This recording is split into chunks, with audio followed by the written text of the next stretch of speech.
जिन्होंने इस मुसीबत में हमको डाला, अगर वो 2015 में बीजेपी के साथ ना जाते तो शायद 370 भी नहीं जाता, 35 से भी। बुनियादी जो उन्होंने यहाँ हम पे जुल्म डाला है, जो जुल्म हम पे इस हद का है कि उससे हम नहीं निकल ही नहीं पा रहे हैं, उसका वो जवाब दें। बाकी हम अपनी कंडक्ट का अगले 4 साल में बुजुर्ग फिक्स टाइम लाइन पता चल गई। 4 हफ्ते में उन्होंने गवर्नमेंट से जवाब मांगा है और गवर्नमेंट का जो स्टैंड रहा है कि हम स्टेटहुड रिस्टोर करेंगे और आज वाज़ेह हो जाएगा कि क्या टाइमलाइन उनकी होगी, क्योंकि सुप्रीम कोर्ट ने वाज़ेह तौर पे उनको 4 हफ्ते में जवाब देने के साहब ने ये फैसला किया है कि अब वो जम्मू कश्मीर में ही रहेंगे, ज़्यादा दिल्ली नहीं जाएंगे, क्योंकि यहाँ उनकी ज़्यादा ज़रूरत है। वो समझते हैं कि उनकी जम्मू कश्मीर को इस वक्त ज़्यादा ज़रूरत है। जो यहाँ पर रमज़ान साहब, सजाद अहमद किचलू साहब, शमी ओबराय जी, वो 3 हमारे कैंडिडेट्स होंगे राज्यसभा के लिए। एक सीट का फैसला अभी होना है, वो हम कल तक या परसों सुबह तक आपको बताएं। राजमनी को असेंबली सेशन में देखा जा सकता है, होना तो चाहिए, होना तो ज़रूर चाहिए। स्पीकर साहब ने भी कहा है वो तो ज़रूर होना। आज फाइनल हुए हैं,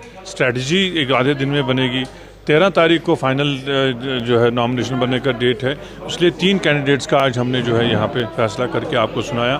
उसमें चौधरी मोहम्मद रमज़ान साहब, सजाद अहमद किचलू साहब, शमी ओबराय जी, वो 3 हमारे कैंडिडेट्स होंगे राज्यसभा के लिए। एक सीट का फैसला अभी होना है, वो हम कल तक या परसों सुबह तक आपको बताएंगे। सर, कांग्रेस के साथ किसी तरह की कोई कंसल्टेशन अभी जैसे बाज़ाब्ता चलती है, क्योंकि हमारे अलायंस पार्टनर हैं, हर मरहले पर बात होती है, ऐसी कोई बात नहीं।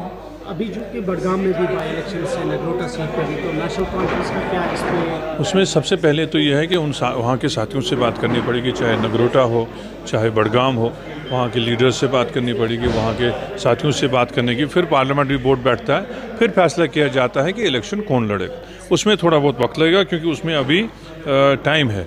वो टाइम लगभग 20 तारीख को लास्ट डेट है फॉर्म भरने के लिए, तब तक वो फैसला हो जाएगा। सर, आज सुप्रीम कोर्ट के अंदर सुनवाई हुई है, 4 हफ्तों का वक्त हुकूमत को दिया है। जिस तरीके से सुप्रीम कोर्ट में अब इसमें डिले हो रहा है, किस तरह से आप देख रहे हैं? नहीं, ये अब तो एक फिक्स टाइम लाइन पता चल गई। 4 हफ्ते में उन्होंने गवर्नमेंट से जवाब मांगा है और गवर्नमेंट का जो स्टैंड रहा है कि हम स्टेटहुड रिस्टोर करेंगे और आज वाज़ेह हो जाएगा कि क्या टाइमलाइन उनकी होगी, क्योंकि सुप्रीम कोर्ट ने वाज़ेह तौर पे उनको 4 हफ्ते में जवाब देने के लिए कहा। सर, पहले स्पेकुलेशंस थी कि डॉक्टर फारूक साहब खुद राज्यसभा में, जैसे मैंने पहले भी कहा, डॉक्टर साहब ने ये फैसला किया है कि अब वो जम्मू कश्मीर में ही रहेंगे, ज़्यादा दिल्ली नहीं जाएंगे, क्योंकि यहाँ उनकी ज़्यादा ज़रूरत है। वो समझते हैं कि उनकी जम्मू कश्मीर को इस वक्त ज़्यादा ज़रूरत है, जो यहाँ पॉलिटिकल हालात हैं, और हमें भी उनकी एक्सपीरियंस का, उनके मशवरे का, उनके जो है उनकी यहाँ जो नज़र रही है यहाँ की सियासत पे, उससे हमको फ़ायदा मिलेगा और वो भी यही चाहते हैं कि वो यहीं वक्त ज़्यादा गुजारें। सर, क्या महराज मनी को असेंबली सेशन में देखा जा सकता है? होना तो चाहिए, होना तो ज़रूर चाहिए। स्पीकर साहब ने भी कहा है वो तो ज़रूर होना चाहिए। सर, आखिरी सवाल आपसे, चूँकि हम देख रहे हैं back to back Mehboob Mufti national conference पर तनकीद करिए कि अगर स्टेटहुड में वक्त लग सकता है, लेकिन यहाँ एटलीस्ट ज़मीन को बचाया जाए। लैंड लीज के हवाले से उन्होंने कहा कि आज बिल भी इंट्रोड्यूस और उन्होंने आज उन्होंने कहा कि उमर साहब अपने जो उनकी खुद की रेजिडेंस है उसको खतरा है लीज का। हर तरह के मुश्किल मसले जो हैं हम एड्रेस करेंगे, उनको उठवाएंगे, कोशिश करेंगे हल करने की।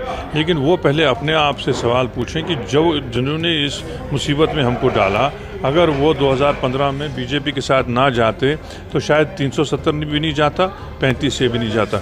जो बुनियादी जो उन्होंने यहाँ हम पे जुल्म डाला है, जो जुल्म हम पे इस हद का है कि उससे हम नहीं निकल ही नहीं पा रहे हैं, उसका वो जवाब दें। बाकी हम अपनी कंडक्ट का अगले 4 साल में ज़रूर जवाब देंगे।